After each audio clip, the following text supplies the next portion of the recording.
গেছে।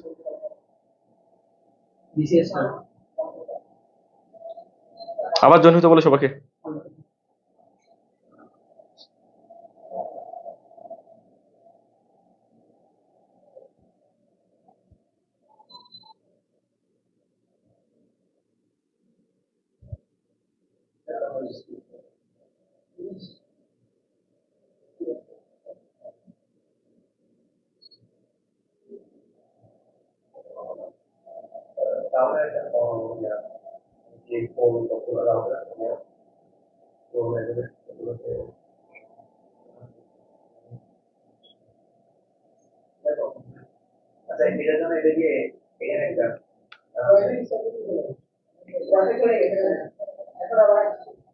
আচ্ছা, ওয়াইফাই চলে গেছিল, এখন আবার আসছে। ঠিক আছে, একটু করে সবাইকে আবার মেনশন করে দাও, সবাইকে মেনশন করে দাও আবার।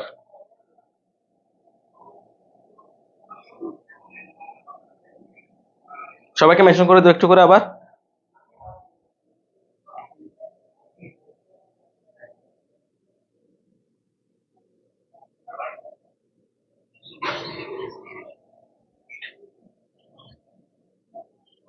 সবাই দ্রুত আবার জয়েন হয়ে যাও, আবার জয়েন হয়ে যাও।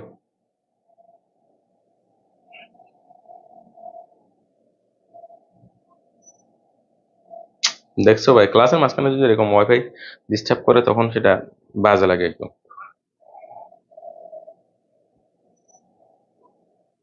সবাইকে একটু করে আবার বলে দাও তো। আচ্ছা, অন্য জায়গায় শেয়ার দিয়ে দাও। বাচ্চারা 1 মিনিট অপেক্ষা করো তো, 1 মিনিট অপেক্ষা করো, আমরা আবার শুরু করে দিব। আচ্ছা, তাহলে তুমি দিনলিপির পরিবর্তে প্রতিবেদন লিখতে পারো, তবে সেক্ষেত্রে তুমি দিনলিপি লিখলে একটু বেটার করতে পারবে। এবার আসো আবেদনপত্র। ইমেল এবং আবেদনপত্রের মধ্যে তুমি অবশ্যই আবেদনপত্র লিখবে। ঠিক আছে, ইমেল যদিও বা ছোট, খুব সহজে নাম্বার পাওয়া যায়, কিন্তু তারপরও তুমি চাইলে আবেদনপত্র লিখতে পারো। আবেদনপত্রটা একটু যদিও বা একটু বড়, 2 পৃষ্ঠার মতো হবে, কোনো সমস্যা নাই।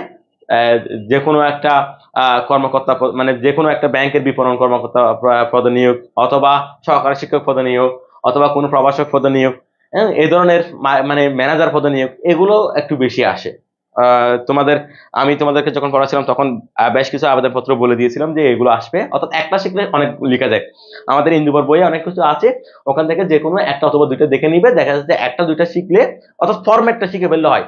অর্থাৎ আবেদনপত্র যেরকমই আসুক না কেন, সেটা তো তুমি তো এক ধরনের লিখবে, তাই না? একই ফরম্যাটে লিখবে, জাস্ট ওই ফরম্যাটটা ফলো করলে হয়ে যাবে আবেদনপত্রের ক্ষেত্রে। তবে ইমেলও খুব সহজ। ইমেলের ক্ষেত্রে তুমি মানে অল্প করে লিখে খুব ভালো নাম্বার পেতে পারো। ঠিক আছে, মানে এখানে ইমেলের ঠিকানাটা লিখে, তারপরে এখানে সাবজেক্টটা লিখবে, যে সাবজেক্টে দিয়েছে ওই সাবজেক্টটা লিখে, তারপরে এখানে ইমেলটা লিখে দিবে। ঠিক আছে, অল্প কিছু লিখে তুমি বেশি নাম্বার পেতে পারো ইমেলের মধ্যে। তবে ইমেলের সাবজেক্ট একটু করে দেখতে হবে। তোমাকে যদি বলা হয় তোমার প্রবাসী বন্ধুর কাছে পয়লা বৈশাখের শুভেচ্ছা জানিয়ে একটা ইমেল করো, তাহলে তোমার প্রবাসী বন্ধু মানে হচ্ছে তার বাড়ি বাংলাদেশে, সে বিদেশে থাকে, তো তাকে তো পয়লা বৈশাখে সবকিছু বিস্তারিত বলা দরকার নাই, শুধু শুভেচ্ছা জানানো হচ্ছে, সেটা হবে একটুখানি ছোট।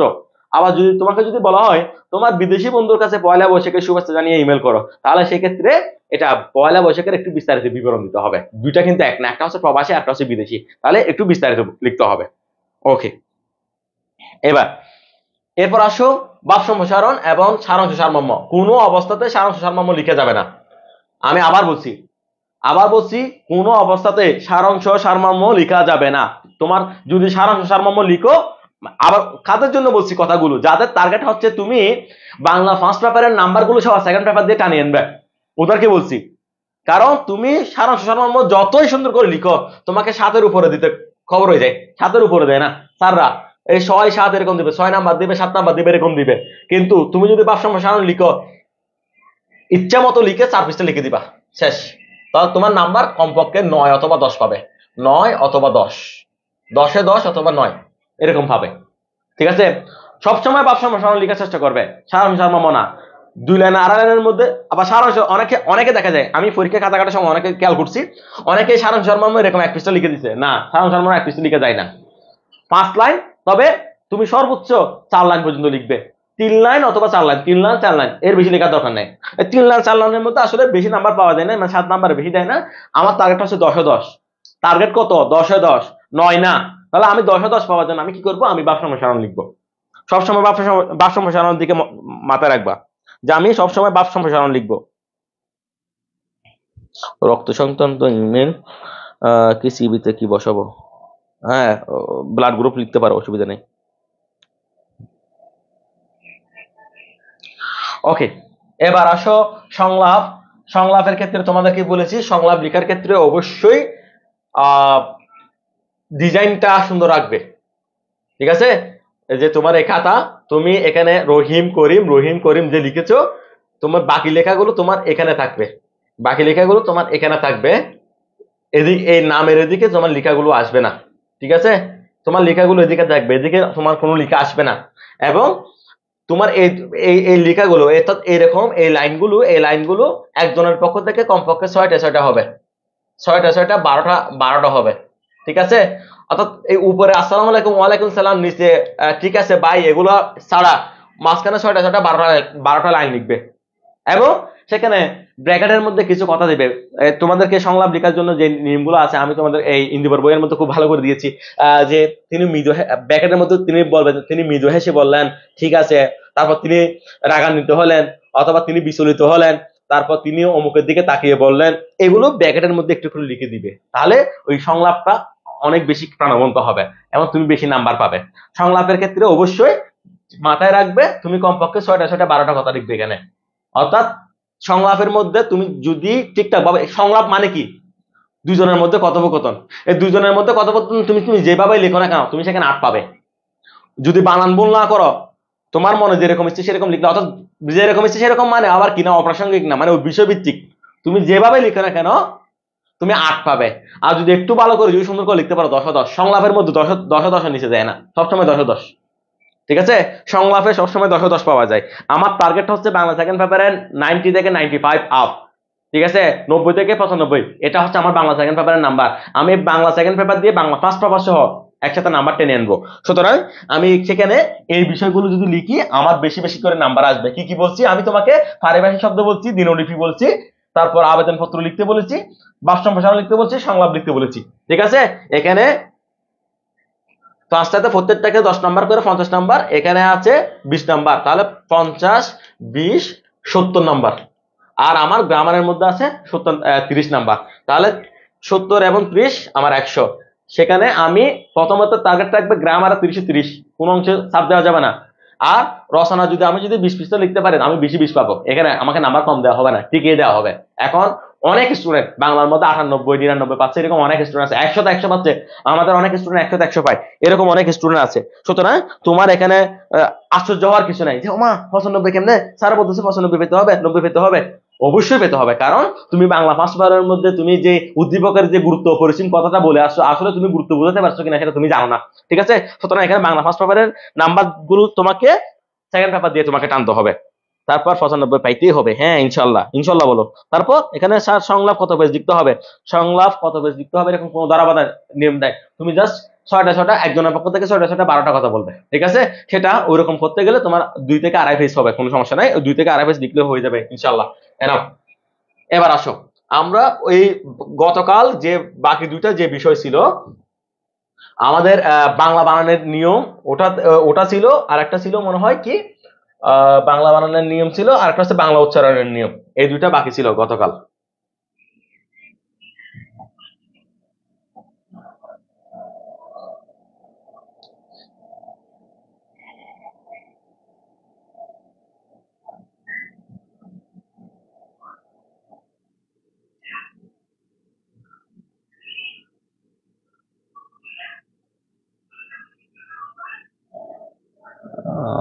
পেলাম।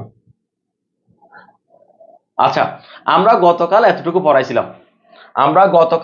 পড়াইছিলাম, আগে আবেগ পর্যন্ত পড়াইছিলাম গতকাল। আবেগ শব্দ কাকে বলে, কত প্রকার, কি কি, এতটুকু পড়াইছিলাম। আজকে আমরা পড়াবো আমাদের দ্বিতীয় অধ্যায়। আমাদের দ্বিতীয় অধ্যায় হচ্ছে বাংলা বানানের নিয়ম, ঠিক আছে? বাংলা বানানের নিয়ম। আচ্ছা, বাংলা বানানের ক্ষেত্রে আমি সাজেস্ট করব তোমাকে, লক্ষ্মী বাচ্চারা দেখো, একটু করে দেখো, বাংলা বানানের ক্ষেত্রে আমি তোমাদেরকে সাজেস্ট করব জাস্ট এই পৃষ্ঠাটা, অর্থাৎ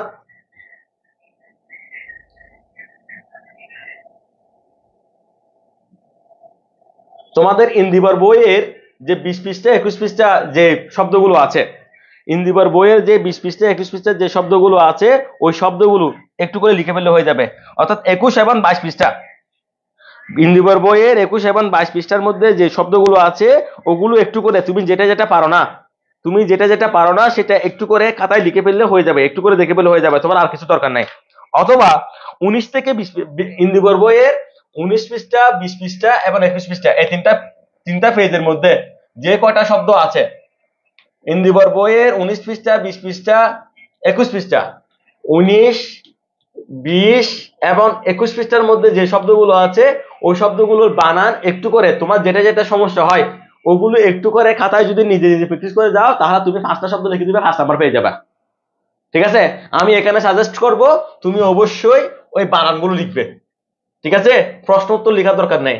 তবে হ্যাঁ, যদি তোমার প্রশ্ন উত্তর লিখতে ইচ্ছে হয়, মানে তোমার মনে হচ্ছে যে না আমি মনে হয় ওই শব্দগুলো পারবো না, আমি প্রশ্ন উত্তর লিখবো, তাহলে সেক্ষেত্রে তোমাকে এই রস্যিকার ব্যবহারের নিয়ম এই প্রশ্নটা তুমি দেখতে পারো। রস্যিকার ব্যবহারের নিয়ম, বাংলা বানানে রস্যিকার ব্যবহারের নিয়ম, বাংলা বানানে রস্যিকার ব্যবহারের নিয়ম তুমি এই প্রশ্নটা দেখতে পারো। বাংলা বানানে রস্যিকার ব্যবহারের নিয়ম এই প্রশ্নটা তোমাদের জন্য গুরুত্বপূর্ণ। এবং আরেকটা প্রশ্ন আছে সেটা হচ্ছে এই নত্যবিধান সত্যবিধান। আমি এই অধ্যায়ে তোমাদের জন্য প্রশ্ন লিখেছি, 3টা প্রশ্ন লিখেছি টোটাল, নত্যবিধান সত্যবিধান, তৎসম শব্দের বাংলা বানানোর নিয়ম এবং বাংলা বানানোর রস্যিকার ব্যবহারের নিয়ম।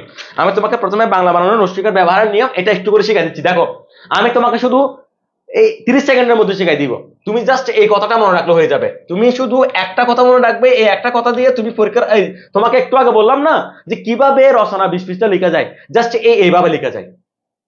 আমি এখানে প্রত্যেকটা উদাহরণ থেকে মানে প্রত্যেকটা নিয়ম থেকে একটা করে উদাহরণ এনেছি, উদাহরণটা দেখলে আমার নিয়মটা মনে পড়ে যায়।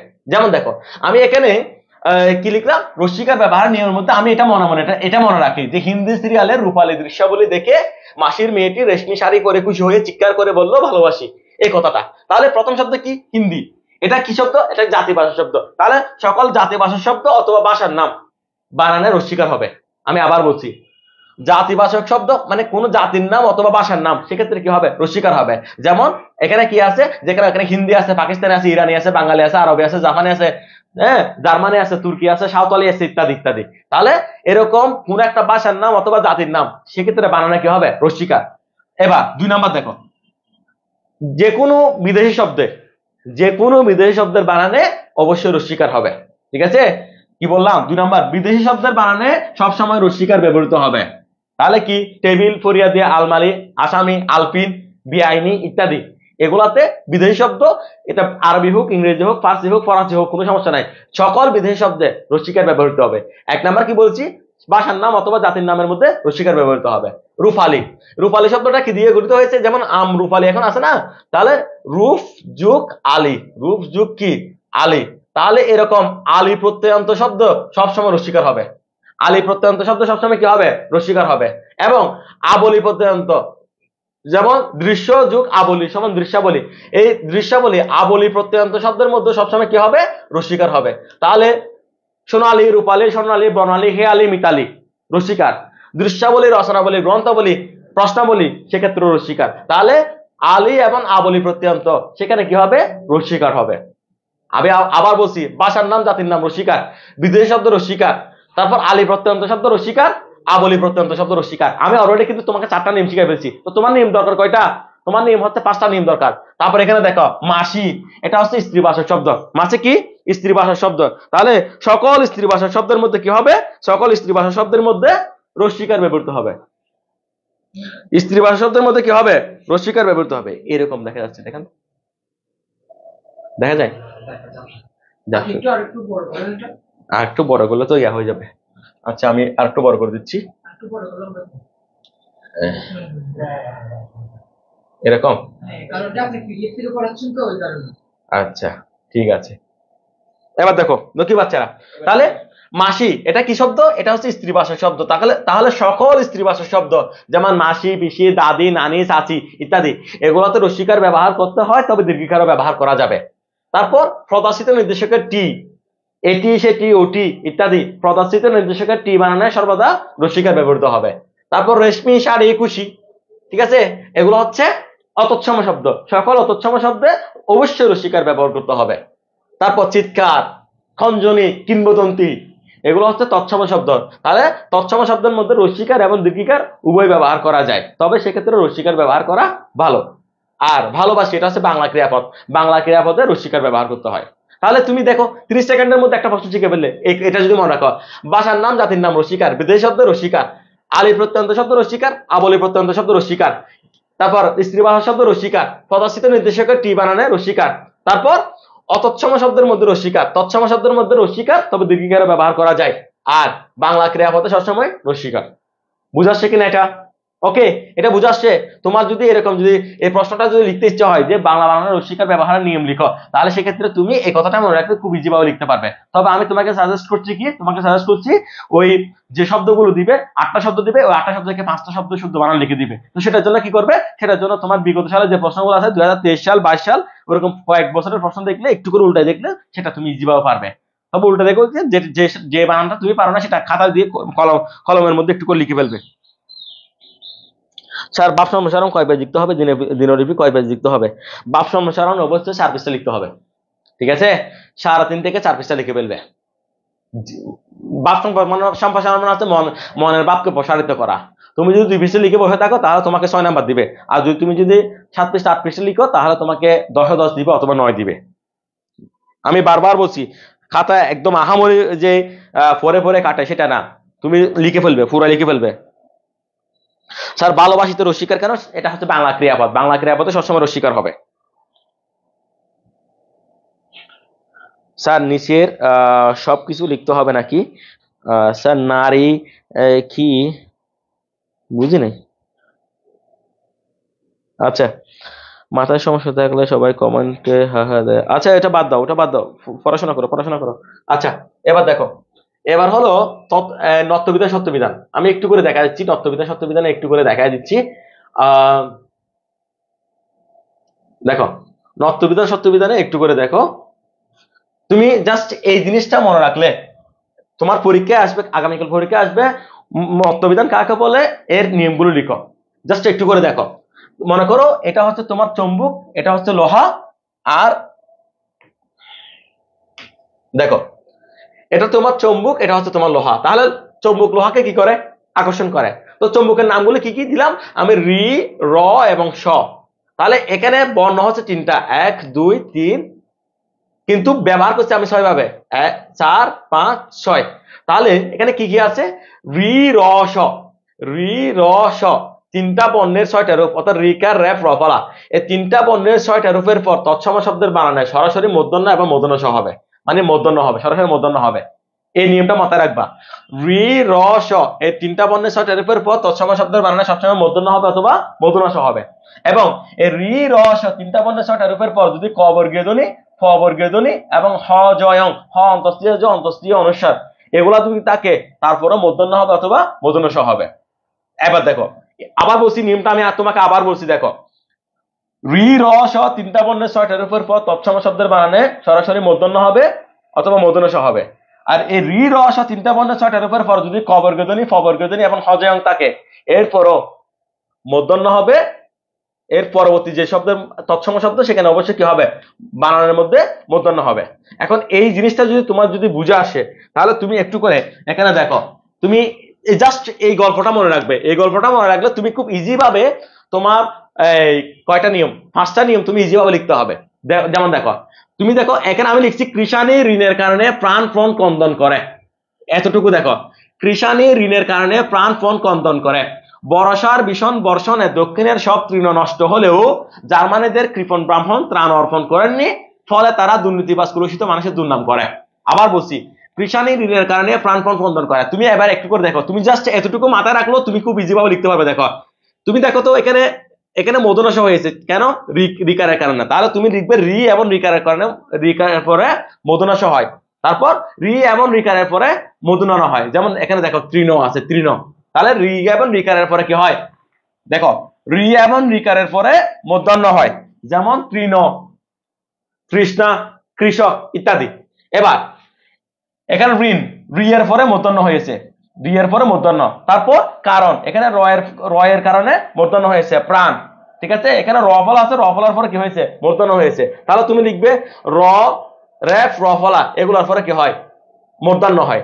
আবার এখানে দেখো ক্রন্দন, তাহলে এখানে তো র ফলা আছে, সেখানে তো মূর্ধন্য হওয়ার কথা, কিন্তু হয়েছে কি দন্তান্ন, তাহলে তুমি কি লিখবে ত বর্গীয় ধ্বনির সাথে যুক্ত ব্যঞ্জনে। আমি আবার তোমাকে একটু করে দেখাই, যদি ত বর্গীয় ধ্বনি হয় ত, থ, দ, ধ এগুলোর সাথে হবে দন্তান্ন, আর ট বর্গীয় ধ্বনি ট, ঠ, ড, ঢ সেগুলোর সাথে হবে মূর্ধন্য। ঠিক আছে, তো সহজে মনে রাখবো কিভাবে, ত, ত, দ, দ দন্তান্ন, যেটা শেষ যেটা সেটা, আর ট, ঠ, ড, ড মূর্ধন্য, যেটা শেষ যেটা সেটা। ঠিক আছে, আবার বলছি ট বর্গীয় ধ্বনির সাথে যুক্ত ব্যঞ্জনে দন্তান্ন, আর ত বর্গীয় ধ্বনির সাথে যুক্ত ব্যঞ্জনে দন্তান্ন, আর ট বর্গীয় ধ্বনির সাথে যুক্ত ব্যঞ্জনে মূর্ধন্য, তাহলে সেই জন্য ক্রন্দনের মধ্যে দন্তান্ন হয়েছে, কিন্তু নষ্ট, কষ্ট, বৃষ্টি, দৃষ্টি, মিষ্টি, সৃষ্টি এগুলোর মধ্যে, নষ্টের মধ্যে এখানে মূর্ধন্য হয়েছে। ওকে, এবার বরসা ববীন্দ্রনাথ পর মূর্ধন্য, তারপর ভীষণ, ভূষণ, বাসন, বাসা, সান্ড, পাষণ্ড, মানুষ, কুলুস সেগুলো স্বভাবত কারণে মূর্ধন্য হয়েছে, স্বভাবত কারণে মূর্ধন্য হয়েছে। আমি তোমাকে, তুমি যদি তোমাকে যদি এরকম যদি নত্যবিধান সত্যবিধান থেকে যদি প্রশ্ন আসে, আমি তোমাকে কয়েকটা নিয়ম বলছি, তুমি জাস্ট এই যে 10 সেকেন্ড শোনো। তুমি প্রথম বলবে র রেফ র ফলা এরপরে মূর্ধন্য হয়, তারপর বলবে রিকার রি এবং রিকার এরপর মূর্ধন্য হয়, কিছু শব্দের মধ্যে স্বভাবত মূর্ধন্য হয়, আর কিছু শব্দের মধ্যে বাংলা ক্রিয়াপদের মধ্যে মূর্ধন্য ব্যবহৃত হয় না, সমাজবদ্ধ শব্দ মূর্ধন্য ব্যবহৃত হয় না। এই 5টা নিয়ম বললে শেষ। ঠিক আছে, আমি আবার বলছি, রি রিকার এরপর মূর্ধন্য হয়, আবার বলবে র রেফ র ফলা এরপরে মূর্ধন্য হয়, এরপর বলবে মধুনাশর পরে মূর্ধন্য হয়, তাহলে এখানে 3টা নিয়ম শেষ, এই 3টা এখানে 3টা নিয়ম শেষ। আর বাকি 2টা নিয়ম কি বলবে, বাংলা ক্রিয়াপদে মূর্ধন্য ব্যবহৃত হয় না, আবার কিছু শব্দের মধ্যে স্বভাবত কারণে মূর্ধন্য হয়। এই 5টা হলে শেষ। আমি আবার তোমাকে আবার বলছি, একটা নিয়ম, 2টা নিয়ম, 3টা নিয়ম, একটা স্বভাবত কারণে মূর্ধন্য হয়, একটা বাংলা ক্রিয়াপদের মধ্যে অথবা সমাজবদ্ধ শব্দের মধ্যে মূর্ধন্য ব্যবহৃত হয় না, কাজ শেষ। ওকে, রি রিকারের পর মূর্ধন্য হবে, তারপর রেফ র ফলা রিকারের রেফ র রেফ র ফলা এরপরে মূর্ধন্য হবে এবং মূর্ধন্যাসের পর মূর্ধন্য হবে, তারপর বলবে কিছু শব্দের মধ্যে স্বভাবত কারণে মূর্ধন্য হয়, যেমন চাণক্য, মাণক্য, গণ, বাণিজ্য, লবণ, বন, বেনি বিনে, কঙ্কন, কণিকা এই কবিতা, এখান থেকে কয়েকটা শব্দ লিখে দিবে, আর বলবে যে সমাজবদ্ধ শব্দের নত্যবিধান প্রযোজ্য নয়, কাজ শেষ। এই 5টা নিয়ম লিখে দিলে তুমি 5 নাম্বার পেয়ে যাবা। ওকে, 5 নাম্বার পেয়ে যাবে তুমি। ইমেল লিখতে কি স্কেল করে গড় করে লিখতে হবে? হ্যাঁ, গড় করে লিখতে পারো, সমস্যা নাই, এটা সুন্দর দেখায়, এটা সুন্দর দেখায়, লিখতে পারো, অসুবিধা নাই।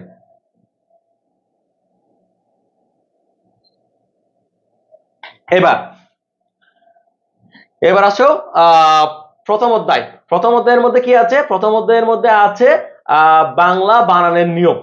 ঠিক আছে, বাংলা বানানের নিয়মের ক্ষেত্রে আমি তোমাকে একটু করে বলি। তোমার এখানে প্রথমত দেখতে হবে, তুমি যদি ওই শব্দগুলো উচ্চারণ যদি লিখতে পারো তাহলে তুমি তো উচ্চারণগুলো লিখবে, তবে যদি ওই উচ্চারণগুলো লিখতে যদি সমস্যা হয়, উচ্চারণ লিখতে যদি তোমার সমস্যা হয়, তাহলে সেক্ষেত্রে তুমি উচ্চারণগুলো না লিখে প্রশ্ন লিখতে পারো। ঠিক আছে, অধিক নাম্বার পাওয়ার জন্য এখানে খ নাম্বার লিখতে পারো, মানে এই শব্দগুলো উচ্চারণ লিখতে পারো। যদি এই শব্দগুলো উচ্চারণ তুমি যদি না পারো, কঠিন লাগে, তাহলে তুমি প্রশ্ন লিখে দিবে।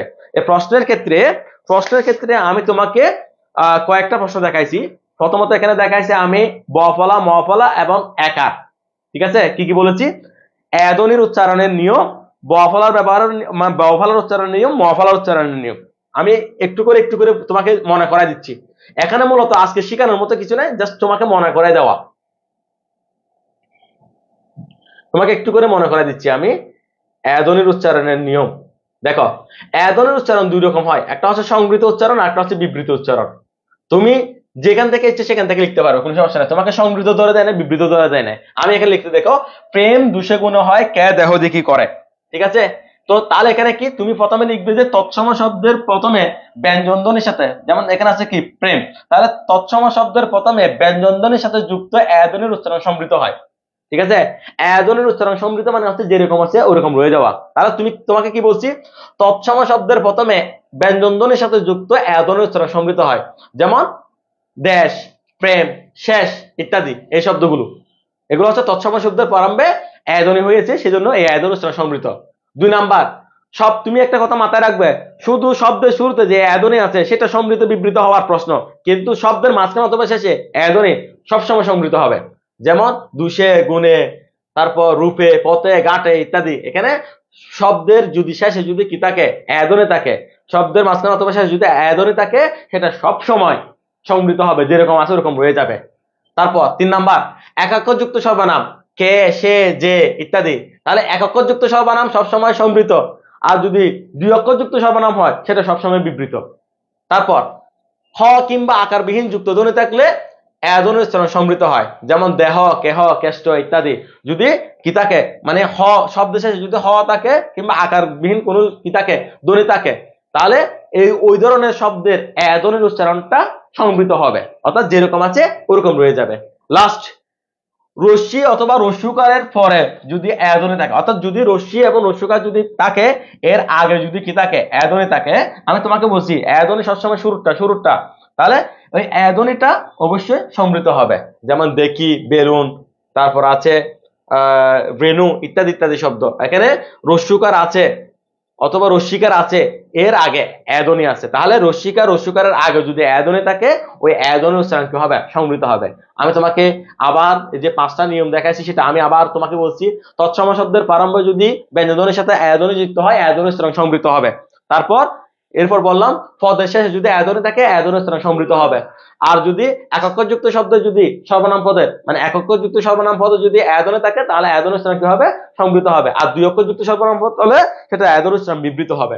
আবার হ কিংবা আকারবিহীন যুক্ত ধ্বনি থাকলে সেক্ষেত্রে কি হবে, অ্যাদনি উচ্চারণ সমৃদ্ধ হবে। আর রস্যিকার এবং রস্যকার যদি পরে থাকে, শুরুতে যদি একার থাকে, তাহলে ওই অ্যাদনি উচ্চারণ সমৃদ্ধ হবে। তো কিভাবে মনে রাখবো, আমি জাস্ট এই কথাটা মনে রাখবো, প্রেম দুষে গুণ হয়, কে দেহে দিকে করে। তাহলে প্রেম দুষে গুণে, এখানে প্রত্যেকটা শব্দের মধ্যে অ্যাদনি আছে, একটা শব্দের জন্য আমরা একটা নিয়ম লিখে দিয়ে দিব। এবার দেখো, যদি অ্যাদনের বিবৃত উচ্চারণের নিয়ম থেকে যদি তোমার যদি লিখতে ইচ্ছে হয়, দেখ এত শেষ থেকে এখানে প্রথম কয়েকটা নিয়ম তোমার কঠিন মনে হবে, যে বাংলা ক্রিয়াপদের বর্তমান পদের অনুব্যয় তুচ্ছায়, এই নিয়মটা তোমার কঠিন মনে হতে পারে, তুমি এটা বাদ দাও। তুমি 2 নম্বর নিয়মটা দেখো, 2 অক্ষর বিশিষ্ট সর্বনাম পদে অ্যাদনের উচ্চারণ বিবৃত হয়, যেমন এত, কেন, হেন ইত্যাদি। ঠিক আছে, 2 অক্ষর বিশিষ্ট সর্বনাম পদ অ্যাদনের উচ্চারণ কি, বিবৃত। 2 নম্বর নিয়মটা তুমি নিতে পারো এখান থেকে।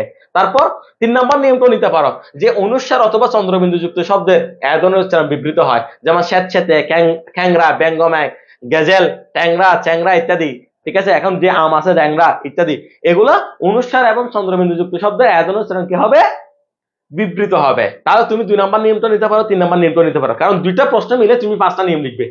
ঠিক আছে, তারপর এটাও নিয়ে যেতে পারো 4 নম্বর নিয়মটা কি, 1, 11, 13, 17 এবং একযুক্ত সকল শব্দের অ্যাদনের উচ্চারণ বিবৃত। তুমি এইভাবে লিখতে পারবে যে 1, 11, 13, 17 একযুক্ত সকল শব্দের অ্যাদনের উচ্চারণ কি হবে, বিবৃত হবে। যেমন একজাক, একটি, তারপর একটি শব্দটা ভিন্ন, একজাক, 1, 13, 11 ইত্যাদি। ঠিক আছে, একটি শব্দ এটা একের পর অস্বীকার রাশির জন্য এটা সমৃদ্ধ রয়ে গেছে। এবার 5 নম্বর নিয়মটা অবশ্যই লিখবি যে খাঁটি বাংলা শব্দে অ্যাদনের উচ্চারণ বিবৃত হয়, যেমন তেলাপোকা, দেওর, তেনা ইত্যাদি ইত্যাদি। তাহলে তুমি এখানে তোমাকে এদিকে 5টা, এদিকে 5টা, টোটাল 10টা নিয়ম আছে। এই 10টা নিয়ম থেকে তুমি যে তোমার যে পছন্দ মতো তুমি 5টা নিয়ম বাছাই করবে, ওই 5টা নিয়ম পরীক্ষা লিখতে পারো, কোনো সমস্যা নেই। ঠিক আছে, 10টা নিয়ম থেকে তুমি, অর্থাৎ এখানে সমৃদ্ধ এবং বিবৃত দুইটা তোমাকে পরীক্ষায় ধরে আসবে না, যে সমৃদ্ধ নিয়ম লিখো, বিবৃত নিয়ম লিখো, ধরে আসবে না। অ্যাদনের উচ্চারণের নিয়মগুলো লিখো, ওইরকমই আসবে। তাহলে তুমি জাস্ট ওগুলো লিখে দিবে, কাজ শেষ। এবার এরপরে তোমাকে আরেকটা প্রশ্ন বলেছি, কি আরেকটা প্রশ্ন বলেছি, ব ফলার উচ্চারণের নিয়মগুলো লিখো। আমি তোমাকে জাস্ট 1 মিনিটের মধ্যে কিভাবে ব ফলার উচ্চারণের নিয়ম শিখবে তোমাকে দেখাচ্ছি। দেখো, সাব্বাস বিদ্বান উদ্বাস্তুরা দিগ্বিজয় করে স্বদেশ পেয়েছে। একটু করে দেখো, সাব্বাস বিদ্বান উদ্বাস্তুরা দিগ্বিজয় করে স্বদেশ পেয়েছে। আমি তোমাদেরকে কথা দিয়েছিলাম যে আধা ঘন্টার মধ্যে শেষ করে দিব। আমার এই একটুখানি দেরি হচ্ছে শুধু, মানে তাও তোমাদের জন্য। এখন আমার ক্লাসটা প্রায় 50 মিনিট মতো চলে গেছে, আমি আর 10 মিনিট বাদ শেষ করে দেবো। একটু করে দেখো, দেখো ব ফলার উচ্চারণের নিয়ম। তাহলে কি আছে, সাব্বাস বিদ্বান উদ্বাস্তুরা দিগ্বিজয় করে স্বদেশ পেয়েছে। প্রথম শব্দটা দেখো, এখানে তুমি মনে রাখবে প্রথম নিয়মটা হচ্ছে ব অথবা ম এর সাথে যদি ব ফলা যুক্ত হয়, ওই ব ফলার উচ্চারণ ঠিক থাকবে। আমি আবার বলছি, সাব্বাস, তাহলে এখানে ব এর সাথে ব আছে, তাহলে তুমি মনে রাখবে ব অথবা ম এর সাথে, মানে ব অথবা ম এর সাথে যদি ব ফলা যুক্ত হয়, তাহলে ওই ব ফলা উচ্চারণ ঠিক থাকবে। যেমন সাব্বাস, লম্বা, খাম্বা, আব্বা, দুম্বা, জুব্বা ইত্যাদি। এগুলোর মধ্যে কি আছে, ব এর সাথে অথবা ম এর সাথে ব ফলা আছে, তাহলে ওগুলোর উচ্চারণ ঠিক আছে। ওকে, এবার দেখো বিদ্বান, শব্দের মাঝখানে অথবা শেষে যদি ব ফলা থাকে, ওই ব ফলা উচ্চারিত হবে না, যে বর্ণের সাথে আছে ওই বর্ণটা দুইবার উচ্চারিত হবে।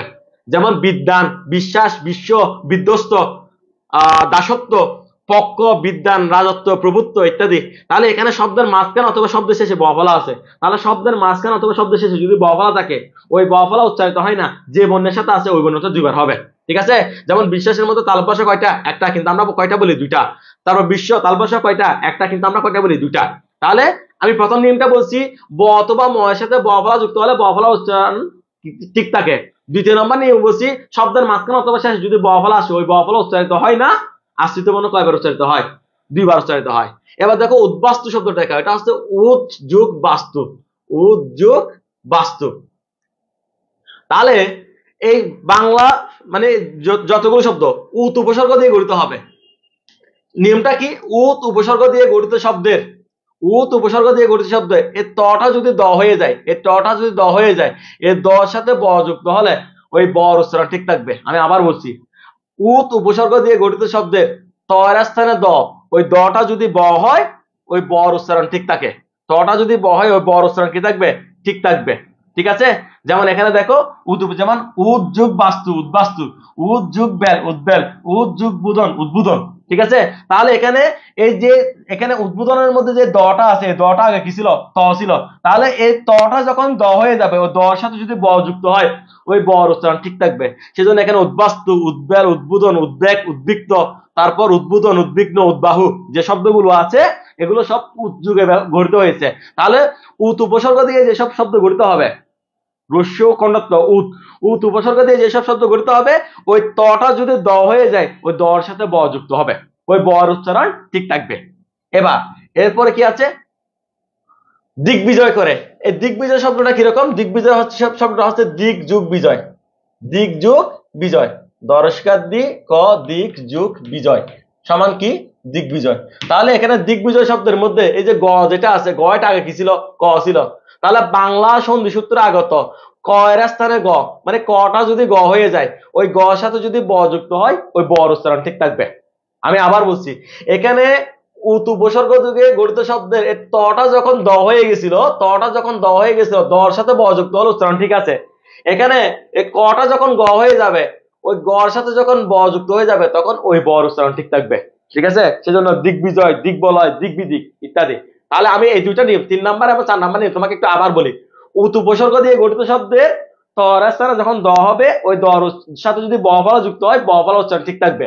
আর 4 নাম্বার নিয়মটা হচ্ছে বাংলা সন্ধি সূত্র আগত ক এর স্থানে যখন গ হবে ওই গর সাথে যখন ব যুক্ত হবে তখন ওই বর উচ্চারণ ঠিক থাকবে। এবার 5 নাম্বার, স্বদেশ। শব্দের শুরুতে যদি ব ফলা আসে ওই ব ফলা উচ্চারিত হয় না। শব্দের শুরুতে ব ফলা আসলে ওই ব ফলা কি হয় না? উচ্চারিত হয় না। বুঝাচ্ছি কিনা? তাহলে আমি তোমাকে একটু করে আবার বলি লক্ষ্মী বাচ্চারা, আমি জাস্ট 5 মিনিটের মধ্যে তোমার ক্লাসটা শেষ করে দিব। আজকে লাইভ ক্লাসের সময় না, আজকে হচ্ছে তোমার রিভিশনের সময়, তোমার নিজে নিজে পড়ার সময়। আমি তোমাকে আবার বলছি, ব অথবা ম এর সাথে ব ফলা যুক্ত হলে ব ফলা উচ্চারণ ঠিক থাকবে। শব্দের মাঝখানে অথবা শেষে ব ফলা থাকলে ওই ব ফলা উচ্চারিত হয় না, যে বর্ণের সাথে আসছে ওই বর্ণটা দুইবার হয়ে যাবে।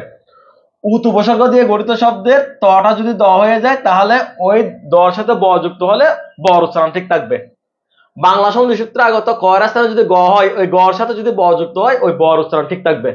শব্দের শুরুতে ব ফলা আসলে ওই ব ফলা উচ্চারিত হবে না। তাহলে এই 5টা নিয়ম যদি মনে রাখো তাহলে তুমি খুব ইজি ভাবে লিখতে পারবে। কিভাবে মনে রাখবে? সাব্বাস বিদ্যান উদ্বাস্তুরা দিগ্বিজয় করে স্বদেশ পেয়েছে, এই কথাটা। ওকে?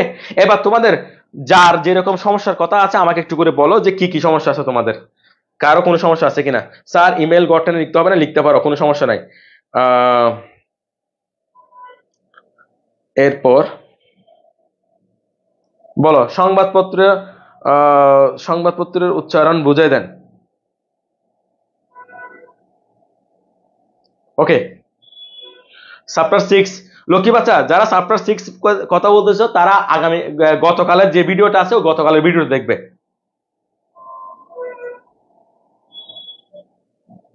ওকে, ঠিক আছে। তাহলে তোমাদেরকে যেটা বলেছি আল্লাহ বর্ষা, যেটা যতটুকু লেখা দরকার, যেরকম যেরকম বলছি, যাদের বুঝে আসে নাই বা যারা লাইভে পরযুক্ত হয়েছে তারা লাইভটা শেষ হওয়ার পর আবার জয়েন করবে, আবার মানে আবার ভিডিওটা শুরু থেকে দেখবে। তোমার যে জায়গায় প্রবলেম আছে সেটা আজকের ভিডিও, গতকালের ভিডিও, আজকে 2টা পার্ট ভিডিও সব কটা দেখে যদি তোমার তারপরও সমস্যা থাকে এখানে কমেন্টে জানাবে, আমরা সেগুলো ইনশাল্লাহ সলভ করে দিব। আজকের মতো আমরা এখানে শেষ করছি, তোমরা নিজেদের মতো রিভিশন করো, ঠিক আছে? আমি তোমাদের আধা ঘন্টার জন্য ডেকেছিলাম, অলরেডি 1 ঘন্টা হয়ে গেছে। তোমরা একটু করে বাসায় প্র্যাকটিস করো, এবং একটা কথা মাথায় রাখবে, আবার বলছি একটা কথা মাথায় রাখো, কালকের পরীক্ষায় নির্বিতে অংশ শুধু লিখে পুরাই ফেলবা, একটু সময় অপচয় করবে না, শুধু লিখবে। তোমার খাতা নিয়ে কেউ গবেষণা করবে না, ভুল লিখলে কেউ জরিমানা করবে না, ভুল লিখলে তোমার খাতায় তোমার মা বাবার কাছে দেখাবে না, কিছু করবে না।